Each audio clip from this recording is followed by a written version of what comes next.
Apakah orang yang belum akikah boleh berkurban? Siapa yang belum akikah, jangan berkurban. Tidak ada hubung kait antara akikah dengan kurban. Tak ada hubung kait. Akikah Abdul Somad itu tanggung jawab bapak saya terhadap saya. Maka setelah saya dewasa, dulu ternyata saya kecil belum diakikahkan, sekarang saya mau kurban, ya kurban aja, tak ada hubung kait. Kurban dengan akikah bukan seperti wudhu dengan sholat. Siapa yang tidak wudhu tak boleh sholat. Siapa yang tidak akikah tak boleh kurban. Bukan, tak ada hubungan.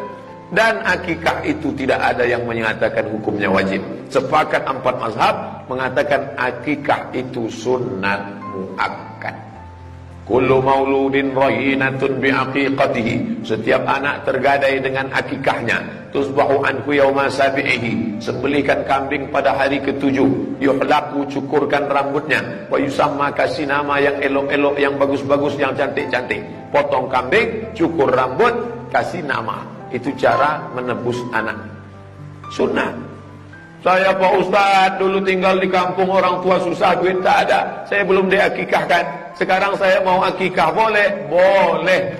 Bapak ibu yang belum akikah, pulang dari sini cari kambing, akikah, buat acara. Nanti siang undang saya datang insyaallah untuk akikah.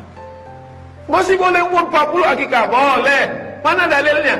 Aqa'an nafsihi ba'da ma bu'itsa nabiyyan. Nabi mengakikahkan dirinya setelah jadi nabi. Boleh.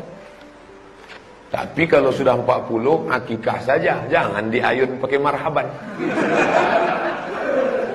Sudah 40 pakai marhaban. Marhaba ya Nur, patah tiang ayunan. Jadi kalau duit saya cuma 3 juta Pak Ustaz, 2,5 juta, 2,500,000, mana yang lebih baik? Saya akikahkan diri saya atau kurban? Yang paling dekat sekarang kurban saja. Nanti setelah kurban ternyata ada rezeki, baru akikah. Bagi yang belum akikah, Anda tidak dibuat pun akikah itu tidak masalah. Tapi kalau ada orang mau membuat, hukumnya mubah. Tapi kurban sunat muakkad. Berkurbanlah. Duit saya ada 5 juta, dua-dua bagus. Ini 2,5 juta untuk kurban, ini 2,5 juta untuk akikah. Bagus sekali. Jangan berhitung-hitung sama Allah. Nanti Allah berhitung-hitung pula sama kita. Allah kalau sudah berhitung sama kita, payah dikasihnya napas setengah, sesak napas.